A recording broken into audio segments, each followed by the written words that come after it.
En Protección hemos entendido este momento de distanciamiento físico como la oportunidad para conectarnos como sociedad, repensar el futuro que queremos y aprovechar las plataformas digitales para estar cada vez más cerca. Hoy nos convoca la música, esa que sabemos que es tan significativa y poderosa en la vida humana y que ha trascendido y transformado la historia.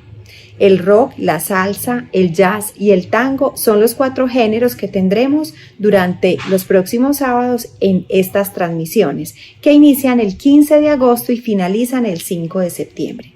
En conjunto con el Teatro Metropolitano, los invitamos a todos para que no se pierdan estas transmisiones y puedan disfrutar de estos 4 especiales que nos permitirán entender las raíces de estos géneros. Nos llena de felicidad como organización podernos acercar de una manera diferente a la comunidad, sentando desde el optimismo las bases para seguir construyendo el futuro con el que todos nos soñamos y sobre todo en esta ocasión acompañados del arte y de la cultura. Gracias por acompañarnos hoy.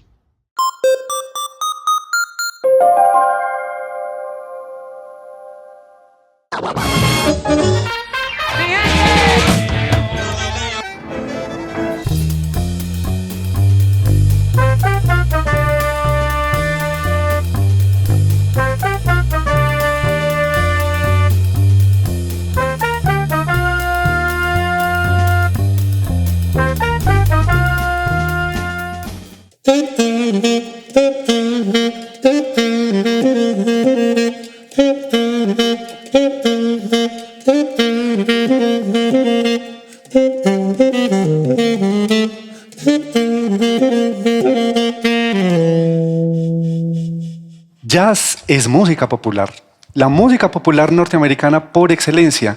Nació en América, pero no es de América, es del mundo. Nació en Nueva Orleans, pero no se quedó allí, migró. Y hoy en día tiene más de 30 estilos.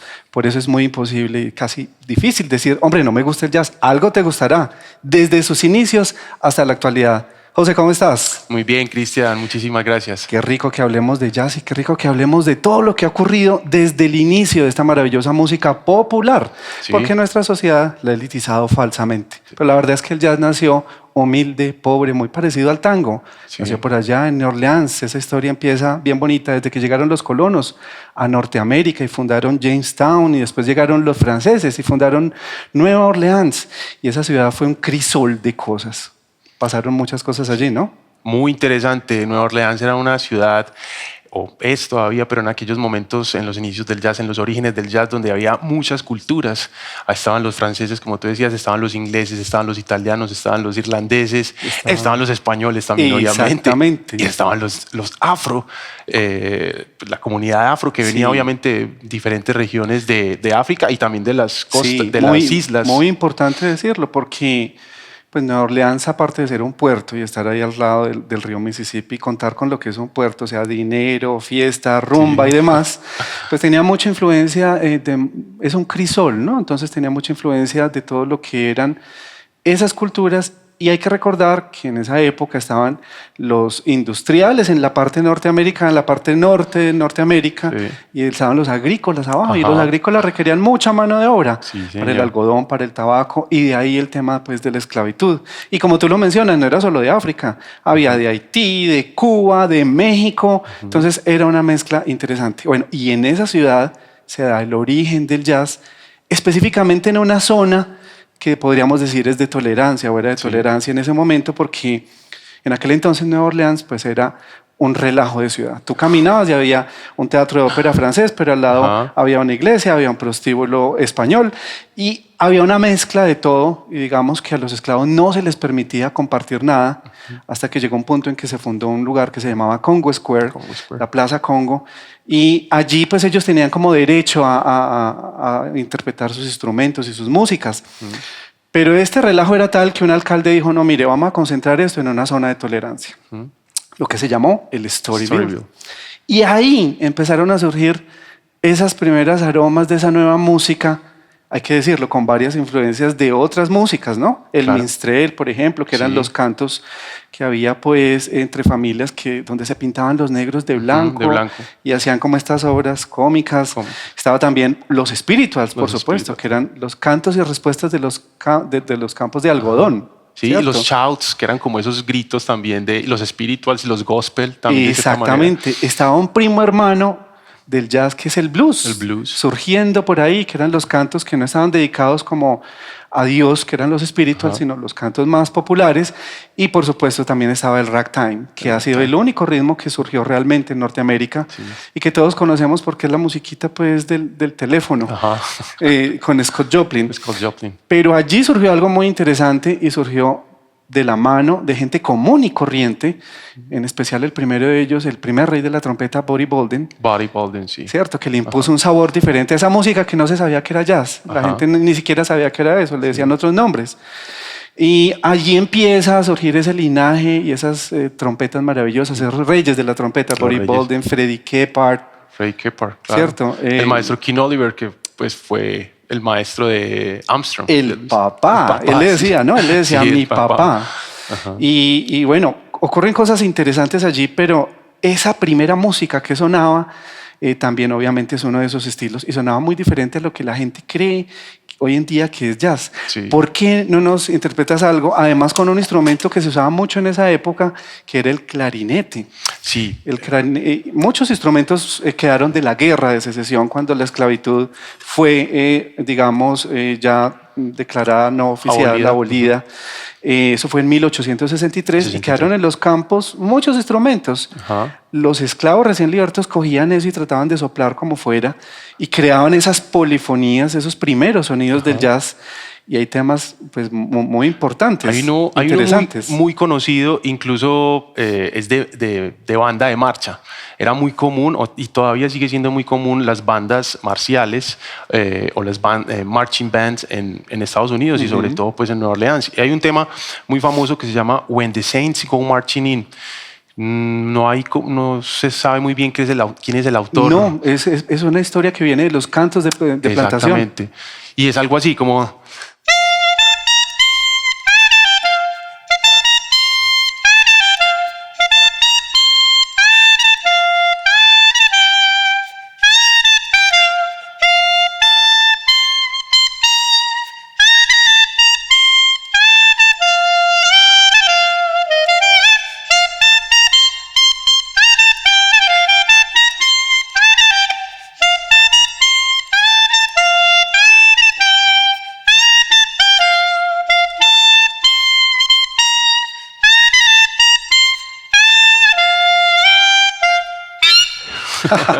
Que es sabroso y con razón. Con razón estas bandas se juntaban y son las escenas que uno ve en las películas de los músicos andando por la calle con esos primeros instrumentos que en aquel entonces la batería no existía y la tuba hacía lo que hace la batería. Tuba, ¿no? y estaba también pues obviamente los trombones, las trompetas, las cornetas en ese momento. Y esta música tan sabrosa empezó a llamarse la música hot. La música caliente. Y sí. ahí surgieron esos grandes trompetistas y esos grandes reyes que empezaron a hacer también conjuntos que eran muy famosos. Y también el blues tenía como presencia en aquel entonces. Muy importante. Y había un compositor muy importante, W.C. Handy, no recuerdo ahora si era William o Christopher William, algo así, Handy, que fue de los primeros compositores de blues. Y obviamente venía de un lugar que se llama San Luis y compuso un tema que se llama San Luis Blues. Es algo así.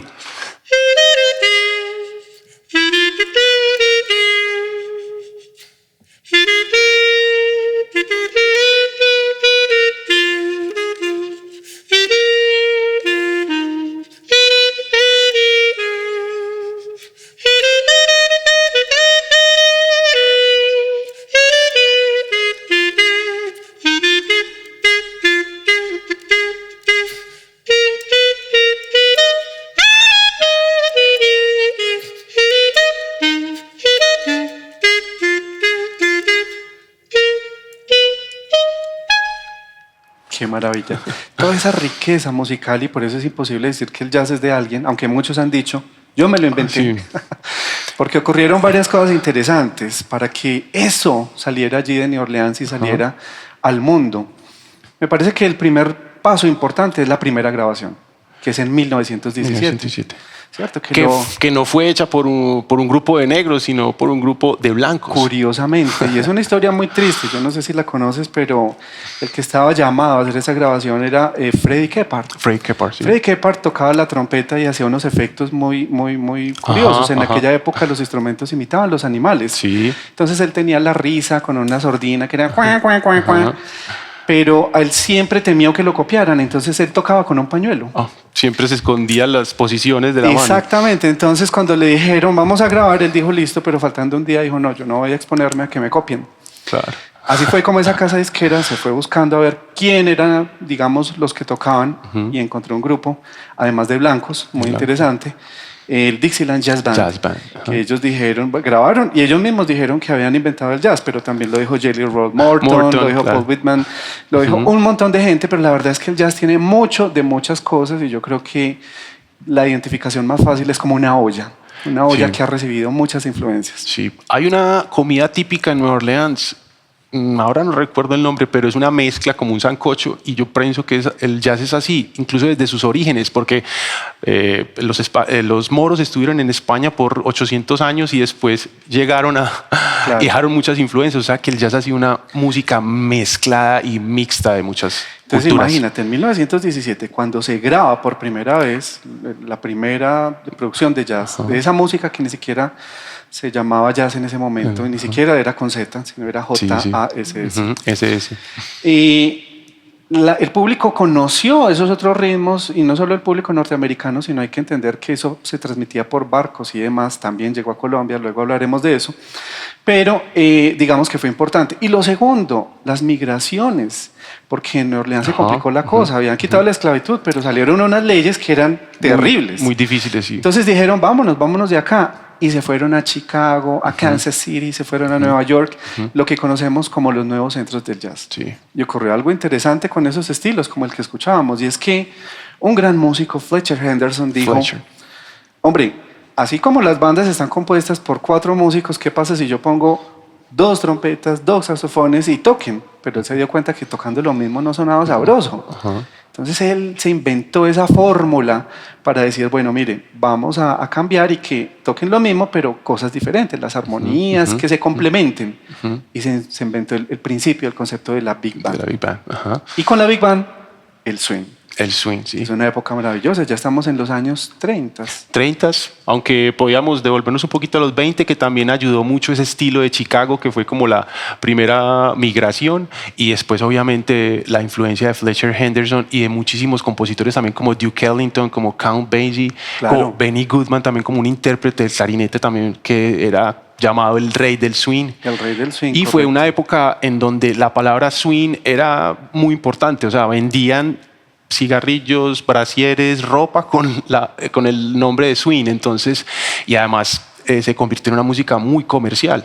Sí, y por ser muy bailable. Exactamente. De hecho, creo que ha sido en la historia del jazz cuando el jazz ha tenido mayor parte pues, de penetración en toda Norteamérica. Pero ¿cómo no serlo con esos sabores y esos ritmos? ¿Por qué no nos muestras cómo era el swing a comparación de lo que acabamos de escuchar, que fueron los inicios del jazz? Ok. Voy a tocar un tema que es muy común en las grandes bandas, que se llama In the Mood. Como es una composición concebida para Big Band, entonces hay muchas voces que intervienen en ella, pero voy a tocar la voz de los saxofones, por decir algo. Y seguro lo vamos a reconocer porque este tema me encanta, porque gracias a este tema mucha gente ha llegado al jazz, sí, y estoy seguro que todos lo conocen. Lo conocen, sí.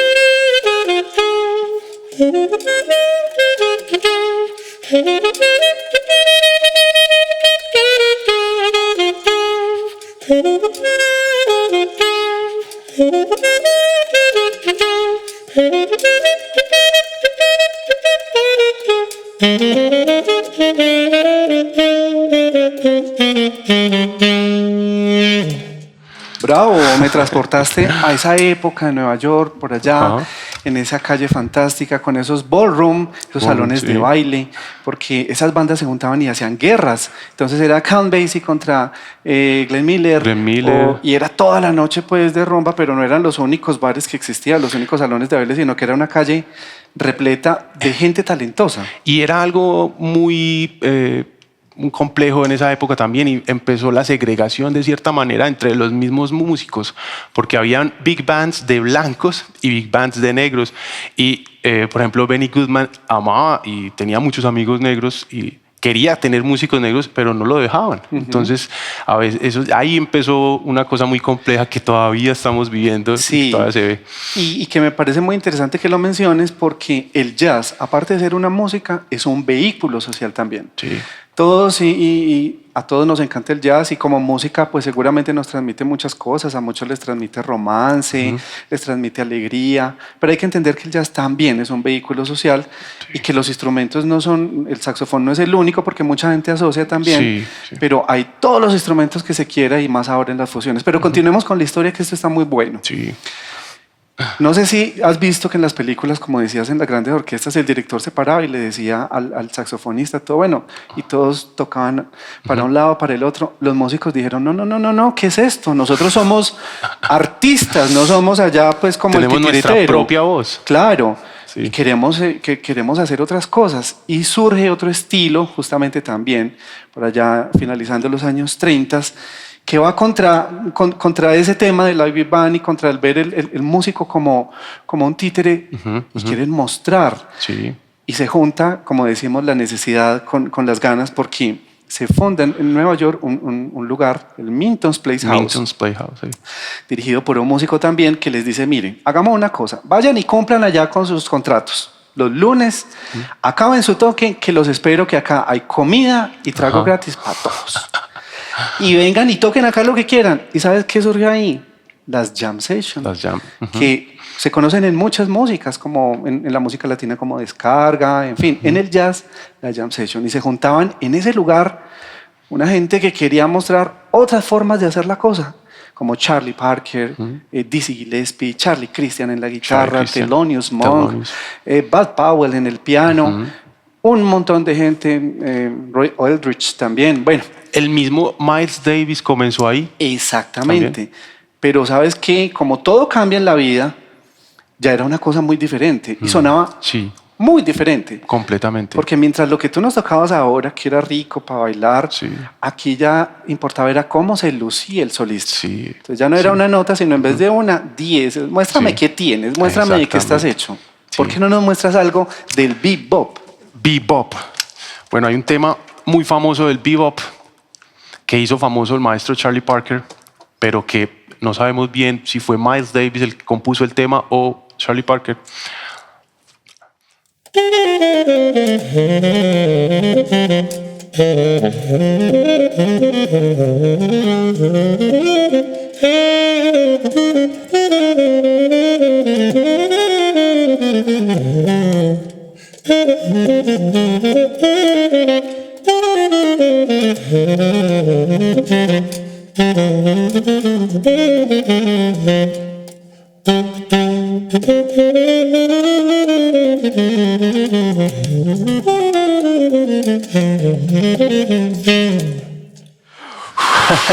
¿Qué necesidad de aire la que se necesita? Sí, eso necesita airecito. Bueno, hay una cosa que es interesante de este periodo que realmente marca la modernidad del jazz. Sí, Y es que surge el amor y la pasión por el solo. Ya existía Sí. desde hace tiempo, pero este es el momento donde esos conjuntos empieza cada instrumentista a mostrar un solo dentro de un tema y ¿Verdad? con eso se refuerza ese concepto que había antes de improvisación, que muchas músicas tienen la improvisación, incluyendo la música clásica.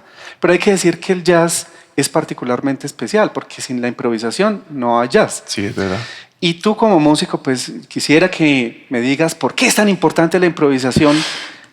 Bueno, yo me di cuenta de la improvisación gracias al maestro Louis Armstrong. O sea, comencé desde el inicio a escuchar al maestro y me di cuenta que en esa época, las improvisaciones eran en grupo. Entonces los clarinetes hacían contrapunto a la trompeta y entonces todos eran improvisando a la vez, ¿cierto?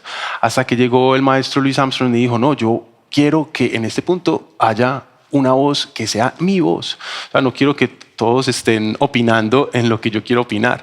Entonces eso es lo que me parece interesante de la improvisación, que podemos estar haciendo música grupal y cada uno de los integrantes del grupo está aportando y ayudando a que esa masa funcione muy bien, pero hay un momento en donde cada uno puede decir lo que piensa. Puede que no esté de acuerdo con las opiniones del guitarrista, pero él puede opinar en ese momento y el guitarrista va a tratar de ayudarlo a que ese discurso fluya mejor y sea cada vez más interesante. Entonces, por eso me parece que la improvisación es vital y siempre he estado muy influenciado por la improvisación. Me encanta ese comentario porque me lleva a hablar de otra cosa que es muy particular en el jazz y es el diálogo. Sí. Mucho de lo que escuchamos no está escrito. Está escrito lo básico, pero lo que ocurre no. Por eso es que tú puedes ir al mismo concierto los 3 días seguidos y será diferente. Exactamente. Porque el solo depende de cómo se siente el artista, del público, de la respuesta, y ocurren cosas maravillosas gracias a ese diálogo que se da en el jazz. Sí, sin duda alguna, este periodo fue muy importante en la historia del jazz, el bebop, grandes figuras, grandes instrumentistas, pero como la vida es así y el ser humano es tan cambiante y todo cambia, si no, míranos hoy. Sí. Que llega la gente y dice, mira, sí, eso suena, pero suena como muy arrebatado, suena como muy loco. Aparte de que los que bailaban swing no les gustó. Ajá, ¿y cómo bailamos exacto. eso, por no Dios? Se puede, sí. Y entonces ya los ballrooms se acabaron, ya fueron los bares pequeños, pero empezó de alguna forma como a depurarse, lo dio el público. Pero te cuento que en Nueva York, nuevamente, un canadiense, Gil Evans, dijo... Eso sonaría más sabroso, él era un arreglista de Broadway, sí, muy interesante, y eso sonaría más sabroso si lo arreglamos, si le ponemos como unos instrumentos sinfónicos, vamos a ponerle un corno, pongámosle una flauta traversa, y vamos a bajarle el sabor. También estuvo en ese grupo Charlie Parker y Miles Davis, de la mano de muchos, Jerry Mulligan también. Y nace una nueva visión de lo que debería ser esa música que ya es jazz, y es una visión más relajada, que es el cool jazz. El cool jazz. Su nombre lo indica, es una música más tranquila, más chévere. Y aunque nació en Nueva York, tuvo su desarrollo más grande al otro lado, en la otra costa, en la costa oeste, en California. Y te cuento que en California salieron unos magos del cool jazz maravillosos, Dave Brubeck, Chet Baker, muchos músicos, Paul Desmond. Y la música en sí mismo era diferente. Sí. Si escuchamos ahorita el bebop, ¿cómo sonaba el cool jazz? Vamos a ver.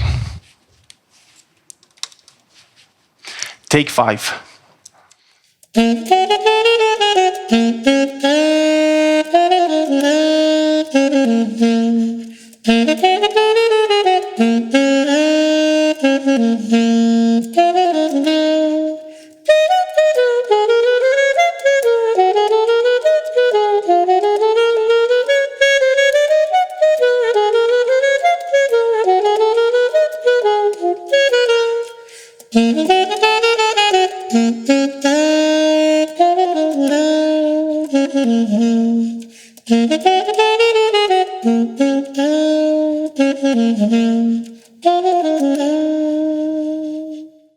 Otro tema maravilloso que me encanta porque mucha gente ha llegado al jazz por Take 5, trabajo maravilloso de Paul Desmond, composición de Paul Desmond, que está incluido en un trabajo de Dave Brubeck llamado Time Out. Increíble ese álbum. Bueno, mucha gente desarrolló este estilo, pero ¿tú qué crees? En Nueva York escucharon eso y dijeron, eso no es jazz. ¿Dónde está el espiritual? ¿Dónde está el gospel? ¿Dónde está el blues? Eso es demasiado blanco, decían ellos. Y surgió otro movimiento que buscó traer esas raíces, el hard bop, donde se siente toda esa fuerza y también con temas que conocemos y que son muy clásicos. ¿Por qué no nos interpretas uno de esos temas? Y con grandes intérpretes como John Coltrane, Sonny Rollins, Dexter Gordon, bueno. Art Blakey, los Jazz Messengers. Una época maravillosa también en el desarrollo del jazz. Una época increíble. Voy a hacer un tema de Sonny Rollins, Origin, Nigeria.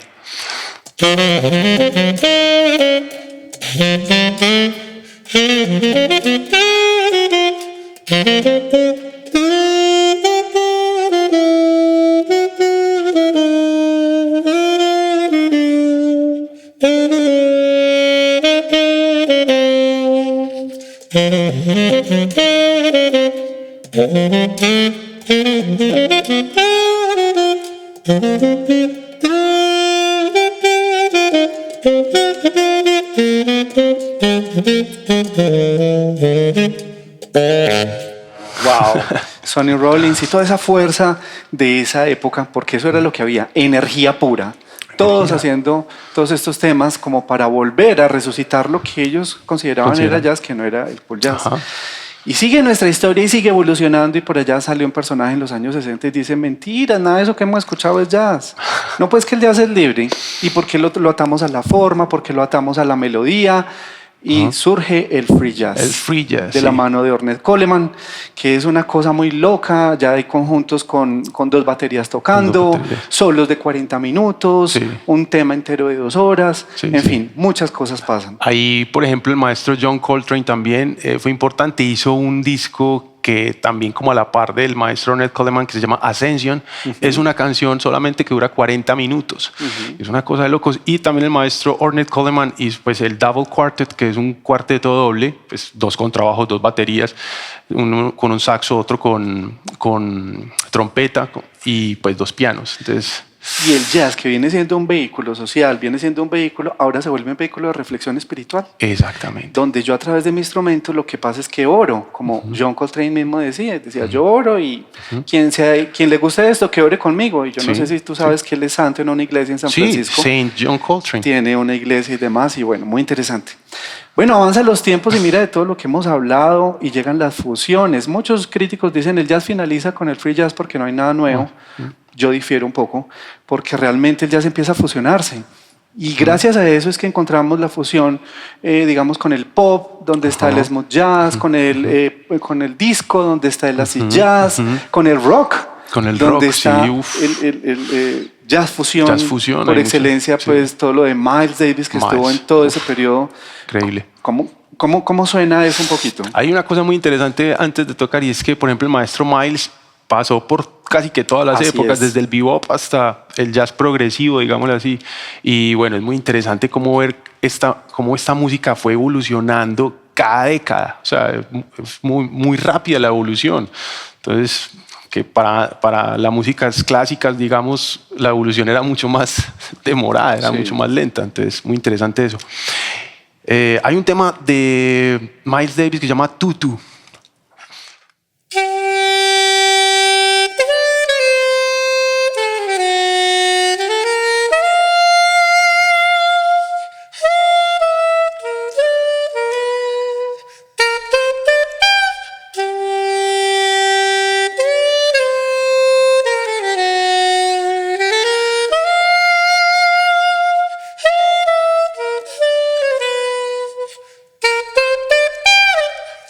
Qué bien. Y eso me recuerda a una época de la que no hablamos, lastimosamente, del modal jazz, Ok. donde Miles Davis pues reinó. Sí. Bueno, se vinieron el jazz con las fusiones y gracias a eso hoy en día, José, escuchamos el jazz flamenco, Ajá. el jazz celta, el jazz tal y por supuesto el jazz colombiano. Jazz colombiano. Y es que el jazz llegó a Colombia, llegó en 1923. Fue donde está datado el primer grupo en Colombia, los hermanos Lorduy en Lorduy, Cartagena. Claro que hay que entender que en esa época no era lo que hoy consideramos jazz, así como al swing le decían, y en esa época se volvió una parte comercial. Aquí en la costa jazz era la batería, entonces decía vendemos jazz y veía la batería. No, la cosa fue evolucionando y ¿tú qué crees? Los primeros que se contagiaron de eso fueron nuestros maestros de la costa, Claro. Lucho Bermúdez, Pacho Pacho Galán. Por eso es que hoy en día cuando escuchamos porro escuchamos mucho jazz, ahí hay Ajá, una big band y un swing muy sabroso. Pero hacia los años 90 empieza una búsqueda ya más real de la mano de grandes, ¿cierto? Como Sí, Antonio Arnedo. Arnedo, el maestro Sumaque venía haciendo También, maestros unos desarrollos. Oscar Acevedo hizo cosas también. Claro, El maestro Gabriel Rondón. Sí. De músicos de toda Colombia. Y llegamos a un momento donde el jazz pues ya también es muy propio, se ha mezclado con nuestra música hoy en día en festivales como el Mono Núñez, vemos mucho jazz y una parte muy interesante porque tú eres un actor principal del jazz en Colombia, tú eres un gran compositor, Muchas gracias. Has tenido muchas producciones. Me gustaría que nos vas compartiendo y nos toques algo de esas producciones nuevas. Les voy a tocar un pedacito primero como para tener una idea de lo que era el jazz colombiano y lo que empezó a hacer el maestro Antonio Arnedo, que eso fue lo que nos motivó de cierta manera a muchos. Él cogía un tema, como también hacía el maestro Coltrane y otros muchos, cogían temas por ahí y decían, esto vale la pena rescatarlo. Entonces él cogió este tema, por ejemplo.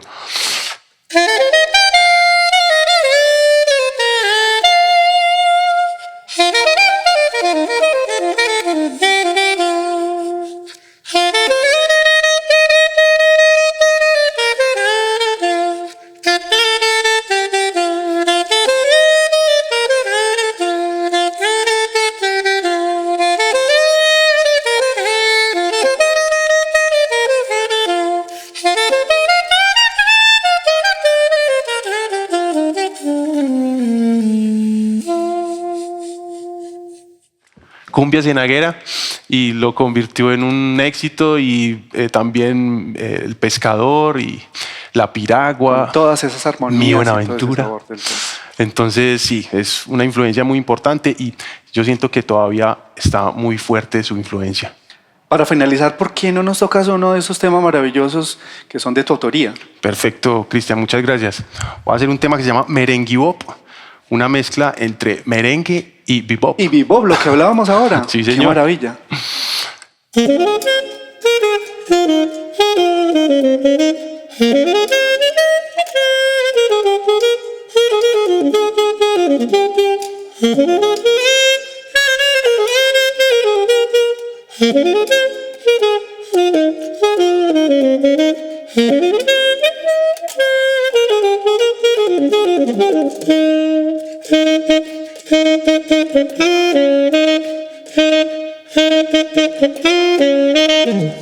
José, qué maravilla. Gracias por haber compartido tu talento, tu tiempo en este espacio para disfrutar de esta bella música popular. No, para mí es un placer conversar contigo, es muy, muy interesante, muy agradable estar con alguien que de verdad conoce y le gusta el jazz y bueno, ojalá podamos seguir más adelante conversando más cosas. Hay muchísimo más que hablar y hay muchísimo más que escuchar. Todos Sí, invitados ¿verdad? a escuchar y a vivir el jazz. Sí, señor.